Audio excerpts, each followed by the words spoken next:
So today's webinar will be presented by Dr. David Viner, who's the Global Practice Leader at Mott MacDonald, and Anna Tuddenham, a Climate Resilience Consultant, also from Mott MacDonald. So David joined the IES as a fellow last year, and he will be giving a bit of context to this topic, climate resilience and consultancy, as the first part of his webinar, and then moving on to provide a little bit of career retrospective. Anna will then take the reins and present from an early career professional's perspective, with reference to various different project work and various case studies. So to give some context, Mott MacDonald is a global engineering, management and development consultancy focused on many of the planet's most intricate challenges. As usual, there'll be time for Q&A at the end of the webinar.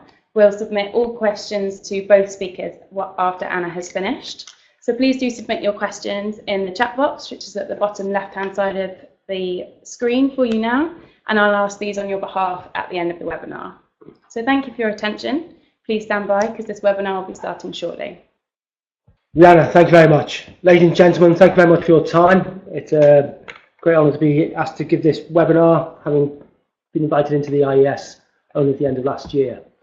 As Rihanna mentioned, I work for, both Anna and I work for a large company, Mott MacDonald. We're a global infrastructure and advisory consultancy. We are based in about 150 countries, about 18,000 staff. My role is the global practice leader for climate resilience. So that's a global function, linking together all our sectors and geographies to ensure that we are delivering the highest quality work on climate resilience. I was asked to give an introduction about what type of work we do, and I've mentioned a career perspective as well. How did I end up in a large consultancy, given my background?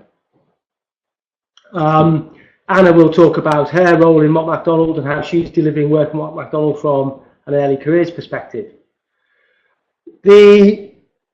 Hopefully this will allow a sort of comparison of academia, governmental organisations and the private sector. Those are the types of companies and businesses I've worked for, what is now over the last 27 years. Seems far too long for me, but anyway, it still keeps me occupied and happy and engaged.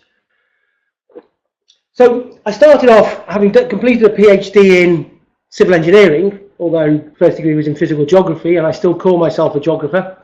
I started off at the Climatic Research Unit, or I found myself at the Climatic Research Unit at the University of East Anglia. I'd not been involved in anything to do with climate change before. I was a hydrologist, knew a lot about meteorology and geography in particular. But I found myself working there. The Intergovernmental Panel on Climate Change had just completed its first assessment report in 1990. The IPCC had been established in 1988. And the Climatic Research Unit was renowned for being the first centre in the world to construct the global temperature curve. And this is what it looked like back in 1991. This curve had come about by informal discussions within the Climatic Research Unit, and at the time the ability to start gridding observational climate data as computing power had become sufficient enough to do so, and the resources available at universities as well. So at the current time, you know, the computing power available is nothing. It's not a lot less than what's available on one smartphone. But this set the scene on top of the work undertaken by Keeling and the carbon dioxide curve from Mauna Loa in Hawaii, and other work going back into the 1860s by John Tyndall. So in a way, this was the final piece of evidence in the jigsaw that the climate system has started to respond to increasing concentrations of greenhouse gases, and that the whole theory of the greenhouse effect was being demonstrated in reality. So at that time, in 1991, the carbon dioxide concentration was about 350 parts per million. When I was studying geography at school, the teachers used to mention it was about 323 parts per million. That was using data going back to the start of the observational series in Mauna Loa. During the next few years, I became involved in a big project that was disseminating and started running a big project that was disseminating the results of the Hadley Centre's climate change experiments and the Climatic Research Unit's observational data sets as well. During those first formative years of the climate change issue, the computing power is increasing, and a limited number of centres around the world, such as the Hadley Centre, National Centre for Atmospheric Research in the US, were starting to develop complex climate models. And by the middle of the decade, around 1995, these were coupled climate models where the ocean and atmosphere components and the biosphere components could be coupled together, allowing for the first time transient climate change experiments to be performed. This led up to putting information into the second assessment report of the IPCC, published around 95-96 time, that started to really lay the foundations that climate change was having an effect, and this was where the term discernible climate footprint was being used. So the researchers demonstrated that there was a human footprint on the climate system, and this was demonstrated through initially the global temperature curve, regional temperature changes, and also some impacts that were starting to be observed and felt around the world. From there, the computing power developed, the ability of the project I ran, that morphed into the Intergovernmental Panel on Climate Change's Data Distribution Centre, allowed researchers involved in the impacts of climate change to have access to data, high quality observational and climate model data for the first time. And this led to an explosion of the number of studies being undertaken in climate change, looking at the impacts. And this can be seen by the advancements and the changes in what was going on within the IPCC assessments, work funded by UK governments, other national governments, the European Union, European Commission, had enabled a large number of impact assessments to be undertaken. And by the time we got to 2001, there was enough research undertaken to start putting together what we call the burning embers diagram, looking at risk of climate impacts. So the review and amalgamation of all the different studies that were undertaken, and also underlying that, the fact that there was consistent data sets being used in terms of observational climate data sets and climate model data sets enabled these comparisons to take place. So in 2001, the IPCC reported on the third assessment report, and by that stage the carbon dioxide concentration had hit 373 parts per million, and we knew then that there would be a lot for unique and threatened ecosystems. There'd be many risks to many of these as climate change increases, and by high rates of climate change up to 2, 3, 4 degrees Celsius, we would be seeing the possibility, albeit slight at this stage of our thinking, risks of large-scale discontinuities of many of the major systems on the planet. So this started to bring in the term, what is dangerous climate change? And this became a focus for the research community and the work I was undertaking in providing climate data to many impact studies. And I was allowed then to get involved, or was enabled then to get involved in a whole range of studies looking at climate change, whether it be on lakes, land use, forestry, agriculture, hydrology, water resources, transport systems, health. So put me in contact with a great deal of researchers, not just within the UK or European Union context, but in the global context as well. One area that became rapidly changing and brought attention from the research community was that of tourism. It had very little research had been undertaken, for example, on, say, tourism, on how it was being impacted by climate change, how it was going to adapt to climate change, and what the solutions would be. The other research communities, say around hydrology, agriculture, forestry, were somewhat more advanced. But in the late 1990s, early 2000s, I put together a small network and built a small network of researchers, policymakers, and businesses who were starting to be concerned. And this was driven by issues that were raised at the World Wildlife Fund for Nature, who was trying to raise awareness of climate change. And if any of you are old enough to look back then about how this was then becoming almost the norm within in the public media to be talking about climate change, or what then became global warming in the public sense, the whole range of somewhat at times sort of doomsday scenarios about climate change. But this was really highlighting the vast range of work that was being undertaken. So on tourism, I built working with a colleague in the Netherlands, Bas Amelung, we developed the Tourism Comfort Index, which was based upon work that had been undertaken in the 1980s by a Canadian researcher. So we looked at this and developed this because we had better climate data sets to use. And at the same time, at UEA, I established and built the Climate Change Masters course, which was the first dedicated master's level course looking at climate change that we identified anywhere across the global network. So with climate change, and if you can imagine tourism, people go from the northern Europe and they flood down to the Mediterranean in the summer months. And the prime driver here is that we know, and we've got research evidence to demonstrate, is that the tourism climate of the Mediterranean region is suitable for tourists. It's warm, and it guarantees sun, sea, sand, and security. And by security, it's not just physical well-being, it's the fact that the people going by, whether from the Netherlands, England, Scotland, Scandinavia, Germany, they can go to locations in the Mediterranean, feel comfortable, they can have access to their own type of food, their own television, newspapers, and it's just a different place which feels at home, but with a consistent climate which they enjoy for tourism. So this tourism comfort index above 70 on the scale is good. This is where you'd expect tourism to be good. It's all around the Mediterranean countries. Tourism comfort index is good. Into Northern Europe, it's less good. But as we started to map on the impacts of climate change and look at a range of results from climate models, we can see this changing. And as we go through as we start to look at what was going to happen through the 21st century, you can see this big shift in where the tourism comfort index was changing. And by the end of the century, we were identifying that it was the countries where the major tourist sources were coming from. And at the time, the largest flow of tourists in the world was from Northern Europe to Southern Europe. That Southern England, across England, into Scandinavia, this is where the touring climate would be better. And by the time we did this, we hit the summer of 2003, which I'll talk about later. And we know then, and looking at and analysing the data, is that most of Northern Europe had a preferential tourism climate than Southern Europe. And this has continued to change. But the infrastructure is in place.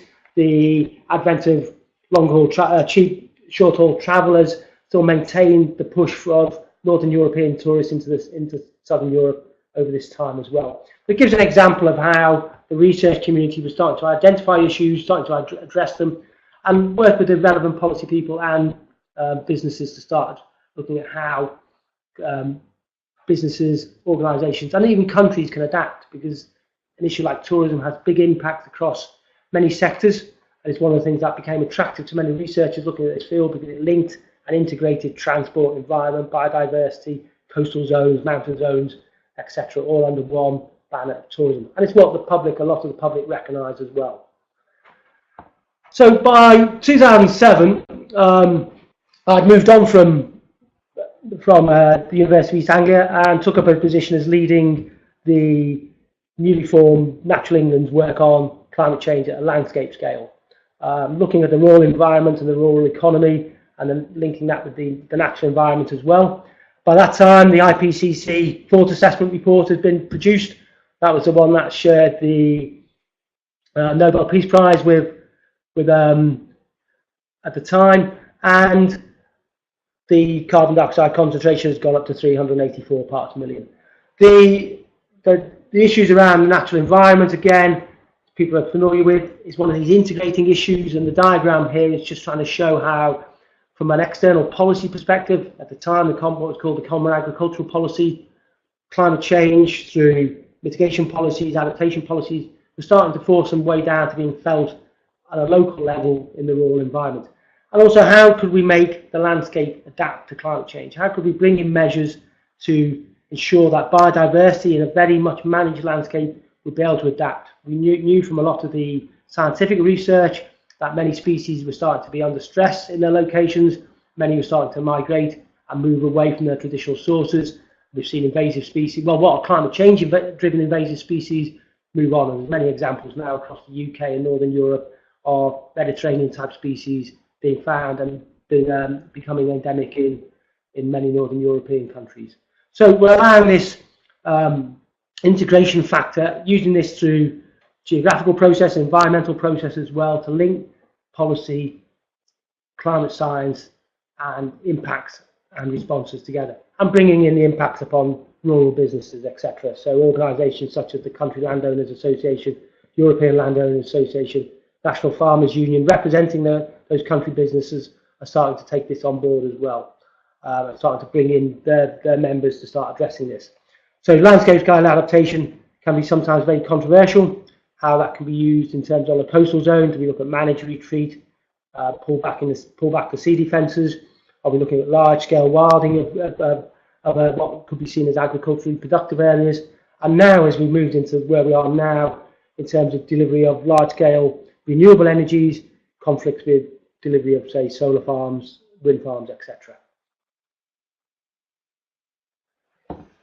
Within a year or so, I'd moved on from a different environment, from the natural environment, into the British Council, where I was asked to bring in my skills and knowledge of climate change and climate science into what is a cultural relations environment. The British Council delivers what is generally seen as the corporate social responsibility arm of the UK PLC and UK government, and we were not tasked, but brought in to support UK government policy on climate change, and also help working with governments around the world, help them build up their capacity on climate change. But work that we did to underpin a strategy had a very short time, a 3-year delivery window to put in place a large-scale global programme. We looked at what the barriers were to climate change, and using the tools available and the expertise within the British Council, trying to overcome and use cultural relations to bring in solutions and changes to those barriers. And we identified 4 major barriers: cognitive, normative, political and economic. And these black boxes just highlight some of these. But in terms of cognitive barriers, looking at lack of understanding of the science, linguistic ambiguity. I've already mentioned the term climate change, and then the public use of global warming, which has been used in a political conjecture to sometimes confuse the public about what's happening. But if you start translating climate change, global warming, climate chaos into different languages as well, it causes confusion. You look at economic issues, well, again, the current economic system is geared up around fossil fuel consumption. Look at normative barriers, people's ontological security is threatened, how they perceive their environment, how they perceive their well-being. They often feel that changes that are coming from climate change policies, or either the direct impacts, are threatening their well-being. So we put in place a strategy that worked with the arts community, the education community, the entrepreneurial community, to put in place activities across the world, working with young people, faith leaders, educationalists as well, to build up programs of activity that could help overcome these barriers. And then we were touching on COP15 at Copenhagen, heavily involved there in supporting activities around the Copenhagen, and the failure of COP and the damage that failure did to the perceived process within the public perception as well. And also within a few countries in Northern Europe, it snowed for the first time in many a year. So COP15 damaged somewhat the perception of climate change within the public sphere. It also coincided with really the downturn after the 2008 crash. So the economic issues were coming to the fore. And again, one of these barriers we identified a few years earlier is that an individual immediate needs are somewhat more important than what they may be seen as a longer term perspective as well. Also, whether the public perception changed or not, we saw the second of the great observed European heat waves. So in July 2010, we had the Eastern European heat wave, where the anomalies were way off the scale. The previous one being in 2003 had resulted in up to reportedly from 25,000 to 65,000 deaths. In that time, in those 7 years, the health systems in many countries have been reorganised to deal with future heat waves. It was a failure of the healthcare system in predominantly France and Italy, which had led to many deaths. But in 2010, the heat wave really dominated over Russia. Russian grain production was estimated to be down, so the Russian government stopped export of grains. Now, many respectable commentators have linked this activity to a whole range of cascading failures across the globe. At the same time, the Australian crop production was down. Pakistan had experienced large floods, so rice production was down. And in some ways, this event but cascaded through global society. And many reputable commentators have linked the Arab Spring and the Arab uprising with this, coinciding to migration and stresses within the northern African countries into the Middle East. And we're seeing that maybe there's still ramifications of this in Syria today, and also the refugee crisis that is still occurring and putting pressures on the political systems in many European countries. So this one event has now been seen as a major precipitator of social unrest, a breakdown of social cohesion and migratory push factors in many countries. I then, from the British Council, moved on to Mott MacDonald. And this was the big change, going from basically an academic environment into a corporate environment, into a company that is basically a private sector company, but one that's slightly different to many consultancies. Mott MacDonald is actually owned by the staff. There's slightly different issues around how it's managed, it has a longer term perspective. But one of the things that struck me straight away was, having been an academic, and I still see this today when I talk to academics, is that the academic community sometimes looks down its nose at the consultancies. But within Mott MacDonald, and I'll have to say our other consultancies as well, there's a vast array of expertise, latent knowledge, not latent knowledge, of expertise and knowledge that is being used and brought to bear on delivering solutions to meet the great challenges that the world faces today. This struck me quite profoundly. So I wrote a paper that was published in Nature Climate Change on how to incorporate what we term practitioner evidence in the IPCC process.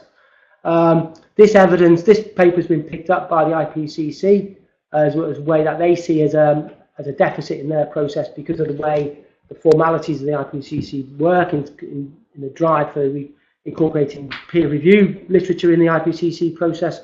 But one of the things about the work that we do, my colleagues do, and occur is that the review process within commercial consultancies is as rigorous, if not more rigorous, than most academic review processes. If an academic gets it wrong, they can get criticised by their peers. If a consultant gets it wrong, there's large multi-million, if not tens of millions of dollars penalties that might come across failure to do their work properly. So there are big pressures on consultancy to deliver very high quality work, pulling on expertise from this academic environment as well. So the consultancies are delivering and putting in place the solutions that are being raised by the academic community and the research community. But in terms of where we're trying to move with the wider issue on this, is how we can better incorporate the knowledge that might be picked up through, say, the climate change risk assessment process into the IPCC process. And I'm now a lead author for the IPCC on a special report on climate and land, and with the hope of trying to incorporate the language of consultancies and practitioners and the experience into the IPCC process and future reports as well. So the international community has, through the Paris Agreement, committed the world to reducing emissions. So the plume here shows the major represented concentration pathways: 8.5, 6, 4.5, and 2.6. As most people know, we are following, because of our current and historical emissions, the 8.5 pathway, which commits us to high degrees of warming. If we are to meet the objectives of Paris, which is to keep the global temperature below 2 degrees and hopefully 1.5 degrees, we need to follow this 2.6 curve and what will soon be known as a 1.9 curve. This means we've got to peak emissions in the next few years and then collapse them. So by the 2050s, we are not emitting carbon dioxide and other greenhouse gases. We are in net negative emissions. This is a huge challenge that everyone has to address and everyone has to face. What this means, well, if you look at this is not tinkering around with little bits of the environment or technology. This is a wholesale transformation of the way the global economy works and delivers the services to the global population. So Mott are looking at this and are trying to understand what this means for ourselves as a company, what this means, more importantly, for our clients and the global society. How this has transformed is, again, the improvement of thinking. If you go back to where we were in 2001 and the original burning embers diagram, this has been very much refined as the amount of evidence that we collated has improved. Also, that many of the impacts that were once predicted are now happening, many of which are happening at a more rapid rate than the climate models suggested and the impacts models, like the hydrological model, glacial retreat model, biosphere models, ecological models suggested. So this new this framework diagram that the IPCC produces has said that even if we keep, the key issue here is even if we keep within the Paris range, that thin grey strip across the middle of this diagram, most coral reef systems are going to be severely threatened. We know that. We've seen the big coral bleaching event over the last couple of years, 80% of global coral reefs affected. Most alpine glaciers will be affected. We know already that most glacial systems around the world are in retreat. Arctic summer sea ice record lows. We know that this winter has just seen the minimum recorded winter sea ice. And we've seen, well, you can only describe as outrageous temperatures in the Arctic this year, with whilst we had a relative cold snap here, 1 or 2 degrees below average, the Arctic was up plus 20, plus 30 degrees above average. The Greenland ice sheet under threat as well.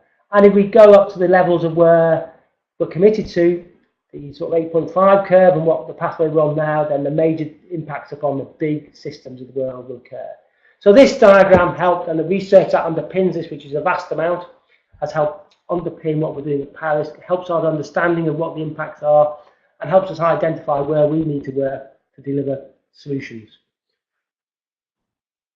And finally, where we are now, 2018, the carbon dioxide concentration is above 400 parts per million, probably about 406 as we speak, and here's the global temperature curve. The same one I produced earlier, but with up to 2017 included. Third warmest on record. 2016 was the warmest, and we know the evidence is there to show what's happening. We have to now demonstrate from a consultancy perspective how we can build resilience to climate change, and the work we've done estimates that if we don't, even if we do build resilience, and we're looking at we need to put in place $200 billion a year of spend to building resilience around the world as a minimum, we're still going to be looking at losses a year of $1 trillion a year of losses. We've been running at high levels of about $200 billion a year. We go back to 2005 with Katrina, but last year economic losses, insured losses, are probably going to be touching $500 billion of loss in 1 year. So these are the big challenges that hopefully we've been addressing and trying to identify over the last 25, 30 years, that the international process that is in place. And I'm going to introduce you now to Anna, who will talk about some of her background and some of the projects and example projects that we work on as a consultancy looking at climate resilience. Thank you very much. Thanks, David. Hi, everyone. So we thought it would be nice to pair David's more strategic senior role in the company with a more junior perspective, working on more sort of operational projects. So I thought I'd start off with a bit of my background. So I have sort of 2 geography and environmental sciences related degrees. I undertook a physical geography degree at Southampton, 2011 to 2014. And within this, kind of learned the physical processes and earth system that sort of spurred my interest in climate change. I then went on to the University of East Anglia, which David has mentioned before, to do a more climate change concentrated discipline, undertaking modules sort of on a physical science basis, but also policy impacts and wider environmental change. So why did I go into a private company, consultancy, rather than anything else in the sector? For me, it was having undertaken a short internship in the company. I could see that it was a real sort of chance to develop some technical expertise in climate resilience on a broader perspective, where I could work across sectors, so water, transport, the built environment, and across regions. So obviously this subject area is relevant to the whole globe, and in such a big company you can really have a meaningful impact on projects on a variety of scales and regions and sectors. I could see that in such a company you obviously have a lot of senior professionals that you work alongside that are experts in their technical fields. We have lots of teams in lots of areas, and there's always some kind of skilled or specialist expert in the area that you're looking for. And I really thought this was a great opportunity. So moving on to what I do sort of on a more daily basis, David's mentioned the sort of climate change risk assessment procedure that we follow in projects generally. But I thought I'd talk about a couple of specific examples that I have been involved in.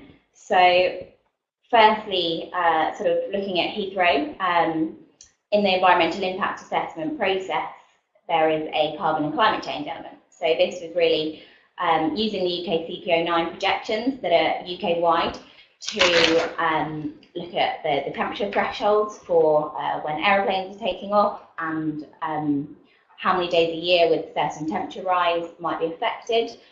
Those kind of impacts that really have quite a large economic and social cost associated with them.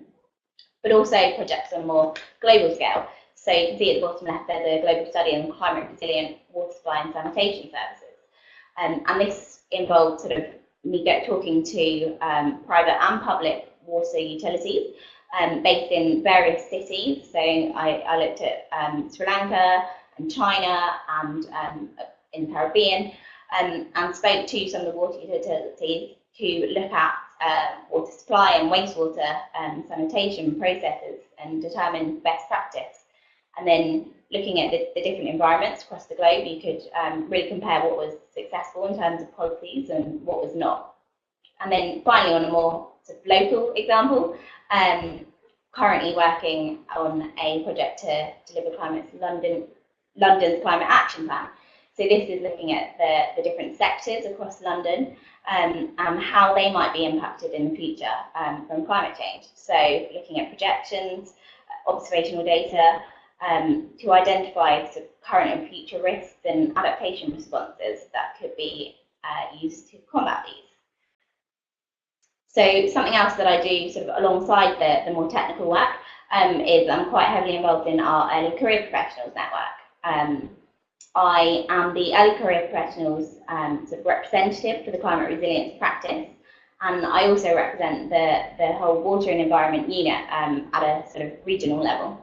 And this is really quite important, I think, for sort of professional development as a junior member of the team, and networking sort of across the company, because you really do get to know the experts across the disciplines. This helps sort of a range of things. So if your business skills, obviously your institution objectives. So if you're looking for chartership at for organisations such as the IES, and also networking. So it's important to not just be involved with your company. You need to look at the wider picture, other sectors, other companies, NGOs, that kind of thing. So as an early career professional, I really think that's quite important to broaden your network. So now I think we're going to go over to the Q&A. Perfect. Yeah, thank you, Anna, and thank you, David, for both your additions to the webinar. So as we're talking about early careers at the moment, just to ask you a question, Anna, I visit a lot of universities that we accredit, and a regular question I get from students that are in their final year is where to find internships and how to get them. They recognise they're competitive. Mm-hmm. So have you got any words of wisdom or particular things that you did in either throughout your degree or as additions to your degree that really helped you get that position, or kind of some advice for them really? Yeah, sure. So I think sort of a key point is not just to look at the big organisations. Mm-hmm. Obviously, Mott MacDonald is quite well known, but I think a lot of the opportunities are sort of companies that are less well known, and you're going and potentially not key to the area that you're looking at, but they will have equivalent roles in their organisations. So that's probably a way to do it. There's also looking for sort of opportunities that aren't necessarily there. So when you listen into these events or you go to sort of recruitment fairs and that kind of thing, to ask the question of if there are any opportunities that aren't necessarily advertised, per se, or how you can fit into the ones that are, with a slightly different perspective. Mm-hmm. And then finally, I think something that people might not necessarily think of is perhaps trying to get a slightly different role, with the view that they could move into their role after a certain amount of time. So one of my colleagues who started as a graduate initially applied for a more sort of business development position, sort of marketing role. She had a geographical background, but was unsuccessful applying for the graduate scheme.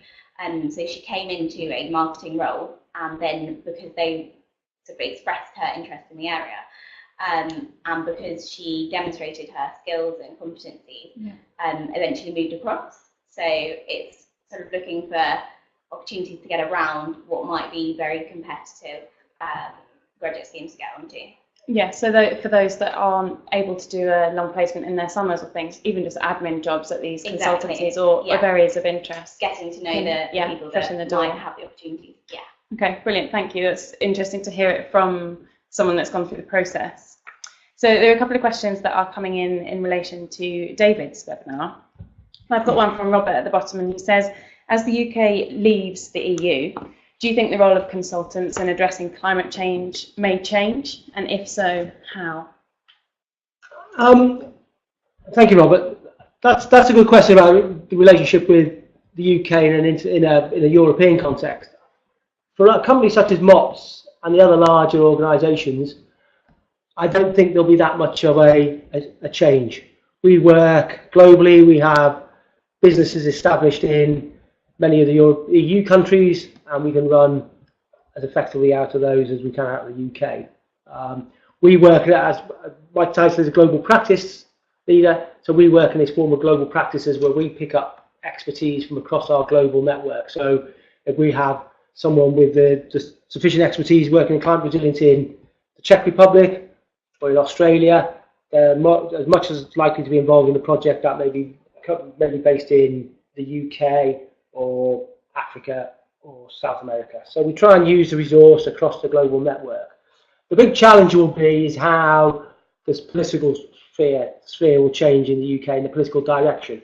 However, I'm a lifelong optimist, I say with a big sigh, and yeah, I see that the UK government, even though it doesn't necessarily always shout about it, is still very committed to tackling climate change at a national and international level. Hopefully we'll see bigger movements on this as we come forward, and the realisation that tackling climate change and putting in place the solutions to meeting that Paris curve, and just always have in the back of your mind what that means, collapse of emission, will drive a new economy and a new technological base, and will give opportunity to those that in the past may not have seen it. One of the issues around climate change, especially on the resilience side and on the technological side, is that the people necessarily with the knowledge, the pyramid is very flat. There's a new cohort of people coming through from universities who are far more knowledgeable on the science of climate change and issues around climate change than maybe the older generation. So those people have a lot to bring to the table. And I think Anna was very modest. She mentioned her role as being junior. Yes, she's less experienced than others, but having been fresh out of a very good climate change master's course, dealing with climate change, she has high levels of knowledge, up-to-date knowledge of the science as well. And that's the same for anyone coming through the education and university system at the moment. And just a small anecdotal evidence on this is we were producing a report at the moment, and we had a photograph that was just been stuck in by the designers of a typical middle-aged teacher teaching young kids. I said, no, have that the other way around. This is the younger professionals being able to deliver solutions, the disruptive technology solutions to the, let's call them the older generation for the sake of it. So we have that transformational task. The EU one will cause some hiccups, but again, the way the global finance systems works across the small geographical boundaries, such as the UK to the European Union. Yeah, so actually opportunity will come through for hopefully those younger early career professionals to help be part of it. A little bit along the same line, we've got another question from Chloe, and she says, what do you think are the major challenges to ensuring international commitments to reducing greenhouse gas emissions are made? The major challenge is keeping the community together and on track.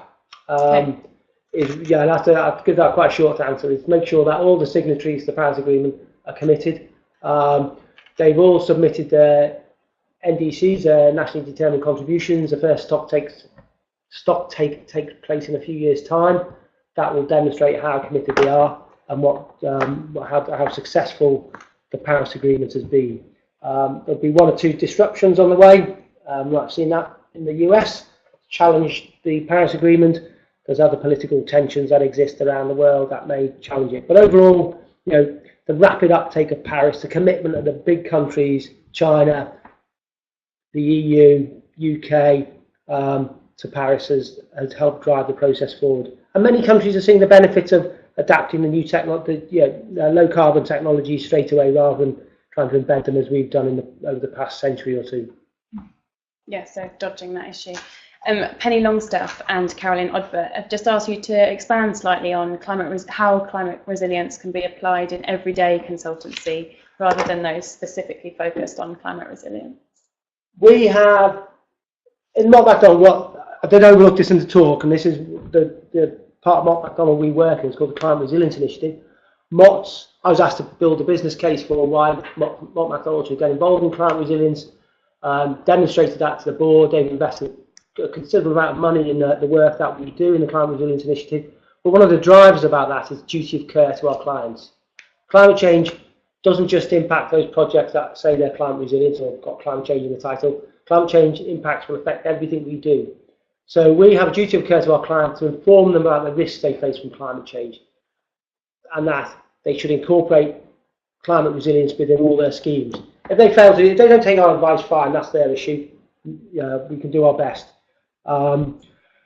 The big challenges come in how you look at climate change risks compared to other ones, but we know from work that the World Economic Forum have just done and presented it just in the run-up to Davos that most businesses and most members of the World Economic Forum see climate change and extreme weather events as the key risk, above digital risk, above economic fluctuations, currency fluctuations, interest rates, above wars and conflicts.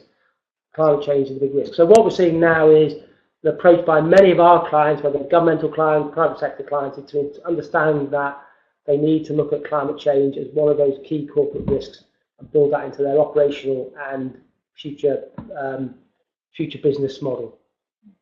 Yes, that makes sense. So it's featuring in the smaller projects, even on a day-to-day basis, and the larger ones. But recent question that's just come in from Anna. It says, which ESG models does your work feed into?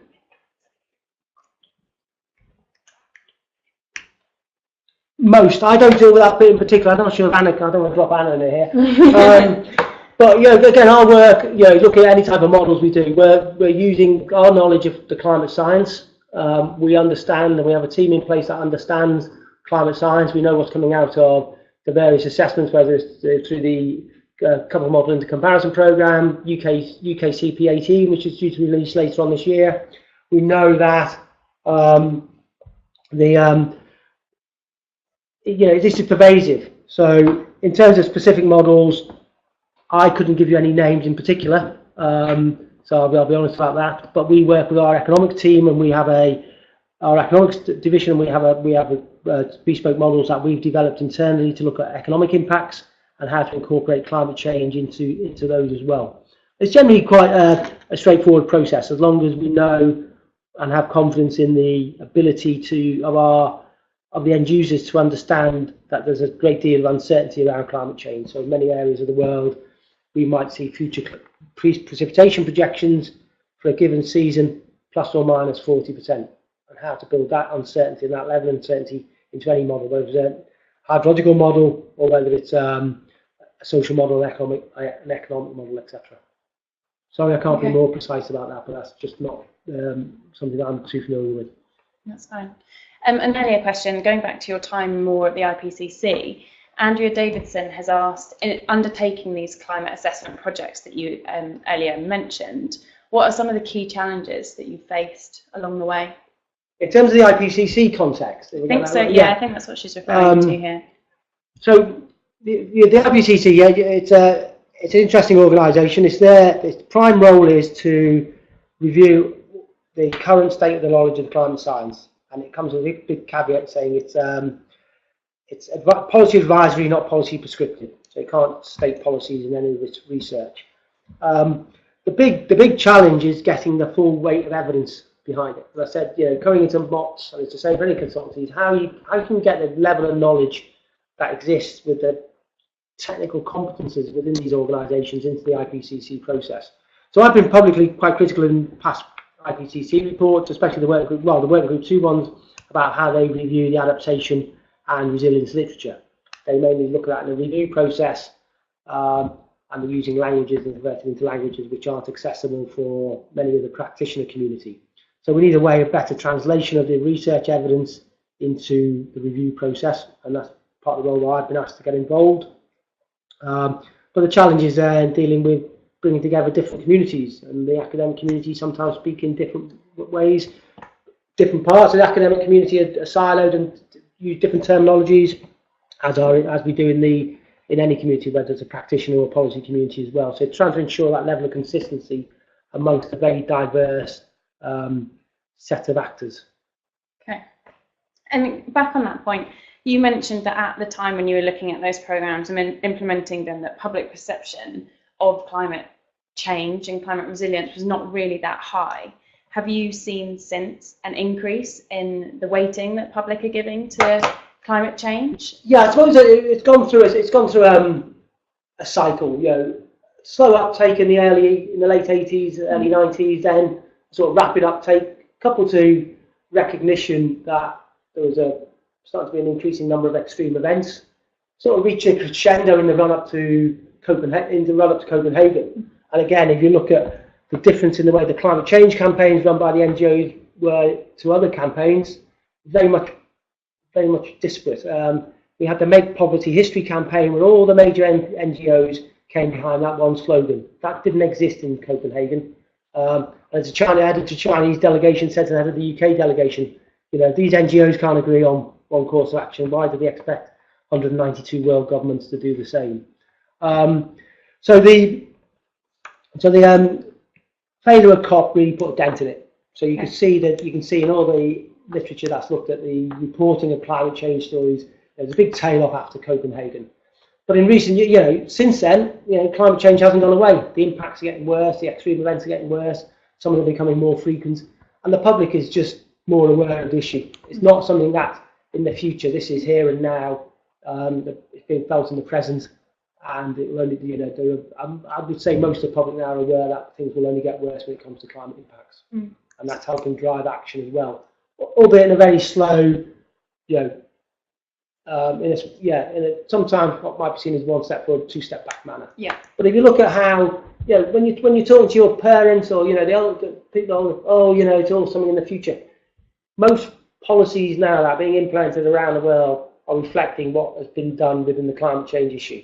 So the transition from the internal combustion engine into the electric engine is rapid. If you'd have said 10 years ago that by 2030 India would be saying we're going to stop the sale of all internal combustion engines, you'd have thought no. But this is happening, and you can see the way technological changes are advancing rapidly. And you look then at the overall, look at the barriers. People say, oh well, we can't do this, it's too difficult. Things have changed so rapidly in the last 20, 30 years, and then the internet, mobile phones, smartphones, you can just see that technological change happening, the way we're being perceived as, the way individual communities are changing the global community. You see the rise of vegetarianism and the benefits that will have to the climate change issue. And then go back over the last 100,000 years ago, and you can see how technological change, telescoping has become more and more rapid. So those barriers that used to exist, we can't do it, they will be overcome very rapidly because the technology's there and the drive is there, and people are making a great deal of money out of this. You see the way Tesla's grown as a company and other organisations such as that as well. Definitely, I think that's a key thing, isn't it? That people are starting to see the financial benefits in thinking ahead and being and when it comes ahead to of the curve. we're here at the Institute of Environmental Sciences and the environmental benefits. We'll see, now the issue around plastics. How that is helping from my perspective, and we're working with Mott MacDonald on this, and we've got a conference we're organising in May on plastics. Is that people are seeing now resource use is a big problem, and they we'll make it, chuck it away. And with plastics, we can see that quite readily in the wider environment. Although it's the nanoplastics, the microplastics that may be causing the bigger issues, not the big sheets of plastic and plastic bottles you see on the beaches. In a way, if we can tackle the plastics problem, which people seem to, there's not much opposition to that, that will lower resource use, lower oil use, lower emissions, etc. So you can see the benefits of wrapping that up in the wider discussions around climate change and the development of the circular economy as well. Yeah, definitely. I think that's a really poignant point. Just to comment on the event that Mott MacDonald are doing, the second plastic conference is being held in May, and further details can be found on their website about that. Oh, thank you for that. That's all right. It's on our radar. All right. So there are no more questions that have come in, and I think that's a really nice area to end on. thank you both for your attendance and for your contribution to this webinar. It's been really interesting. For those of you who have attended, please make sure that you register your CPD attendance on the CPD tool on your members area of the website. This webinar will be recorded and made available on both our YouTube website and on the analysis page. So do go back and have a look and share should you want to. So yeah, thank you for listening. We've got another webinar coming up next week, which is the rescheduled event with Stephanie Ray, looking at science communication.